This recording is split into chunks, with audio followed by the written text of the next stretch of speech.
আপনি ইংল্যান্ডের ব্রিটিশ মিউজিয়ামে যদি কখনো ঢুকেন, দেখবেন ইংল্যান্ডের ব্রিটিশ মিউজিয়ামের এন্ট্রান্সে এই সাদা পাথরের ফলকে লেখা, as a father, as a teacher, as a law giver, as a law maker, as a reformer of the society, Muhammad is the superman of the world. বাবা হিসেবে, নেতা হিসেবে, সমাজ সংস্কারক হিসেবে মুহাম্মদ হচ্ছে এই পৃথিবীর একজন সুপারম্যান।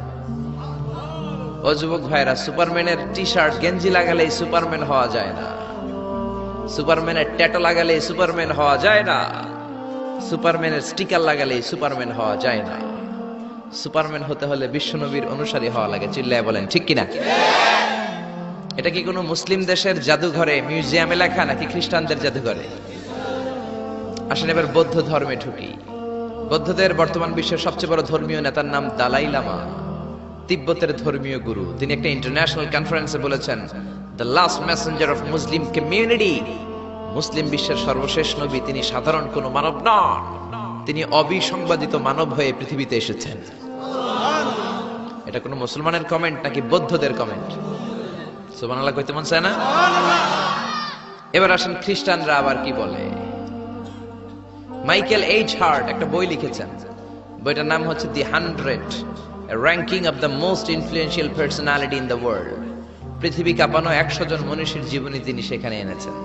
সেখানে তিনি তার ধর্মের নবী জেসাস ক্রাইস্ট, যীশু খ্রিস্টের জীবনী এনেছেন, মুসা আলাইহিস সালামের জীবনী এনেছেন, জোসেফ, ইউসুফ আলাইহিস সালামের জীবনী এনেছেন, আব্রাহাম মানে ইব্রাহিম আলাইহিস সালামের জীবনী এনেছেন, আদম আলাইহিস সালামের জীবনী এনেছেন, আইনস্টাইনের জীবনী এনেছেন, আইজাক নিউটনের জীবনী এনেছেন, দালাই লামার জীবনী এনেছেন, গোটা বিশ্ব কাঁপানো সব নেতাদের জীবনী এনেছেন। কিন্তু তিনি খ্রিস্টান হয়েও সর্বপ্রথমে র্যাঙ্কিং এ যাকে 1 নম্বরে রেখেছেন তিনি হচ্ছেন আমার নবী, আপনার নবী, পেয়ারা নবী, বিশ্ব নবী মুহাম্মদুর রাসূলুল্লাহ সাল্লাল্লাহু আলাইহি সাল্লামের নাম। এটা এই বইয়ের লেখক কি কোনো মুসলমান না খ্রিস্টান? এবার আসেন হিন্দু ধর্মের একটু ঢুমারি। মহাত্মা গান্ধীর নাম শুনছেন? ভারতের অবিসংবাদিত নেতা, ব্রিটিশ খেদাও আন্দোলনের পুরোধা। যিনি বারেট ল করেছেন লন্ডন থেকে, পেশায় একজন ব্যারিস্টার। তিনি ভাবলেন সবসময় মুসলমানদের একজন নবীর কথা শুনি, আমার হিন্দুস্থানে সবাই বলে মোহাম্মদ মোহাম্মদ, কে এই মোহাম্মদ? দেখি তো তার একটা জীবনী গ্রন্থ পড়ি। তো 2 খণ্ডের একটা জীবনী গ্রন্থের প্রথম খণ্ড উনি পেলেন।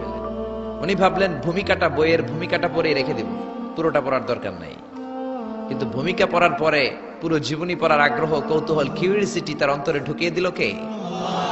পড়তে শুরু করলো। বিশ্বনবীর শৈশবকাল, কৈশোরকাল, যৌবনকাল, তার বিবাহ, তার সমাজনীতি, তার রাষ্ট্রনীতি, তার আন্তর্জাতিক নীতি, তার মাক্কি জীবন, তার মাদানী জীবন। পড়তে পড়তে প্রথম খণ্ড শেষ। এখন দ্বিতীয় খণ্ড পড়ার দরকার আছে না নাই? দ্বিতীয় খণ্ড তো তার কাছে নাই। তিনি একবার ইন্ডিয়ার পুরাতন লাইব্রেরিগুলোকে তন্ন তন্ন করে খুঁজে দ্বিতীয় খণ্ড জোগাড় করলেন, সেটাও পড়লেন। পরে তিনি অবাক। তিনি কমেন্ট করলেন, I have scanned lot of biographies in my life, but the biography of last messenger Muhammad was an unique, unparalleled and fantastic biography I've ever read. চিল্লায় বলেন আল্লাহু আকবার। আমি ভারতের নেতা মহাত্মা গান্ধী অনেকের জীবনী পড়লাম, কিন্তু মুসলমানদের নবী মুহাম্মাদের জীবনীর মতো কোনো জীবনী পাই নাই। এই জীবনীটা, এটা একটা ইউনিক, আনপ্যারালাল, ফ্যান্টাস্টিক জীবনী, যে জীবনীর সাথে কারো জীবনীর কোনো মিল নাই। পড়েন সুবহানাল্লাহ। এটা কোনো মুসলমানের কথা না হিন্দুর কথা? এটা হিন্দুর কথা। ইংলিশ লিটারেচার নিয়ে যারা পড়াশোনা করো তোমরা জর্জ বার্নার্ড শোর নাম শুনে থাকবে, শুনেছো? তিনি লিখেছেন বিশ্বনবীর বায়োগ্রাফি পড়ে, I've studied him, the wonderful man. In my opinion, far from being antichrist, and he must be called the savior of humanity. আমি মুহাম্মাদের জীবনীটাকে ব্যক্তিগতভাবে পড়েছি। আমার পক্ষ থেকে তাকে খ্রিস্টান বিরোধী বলাতে দূরের কথা, তাকে মানবতার ত্রাণকর্তা বলতে হবে। চিল্লায় বলেন সুবহানাল্লাহ।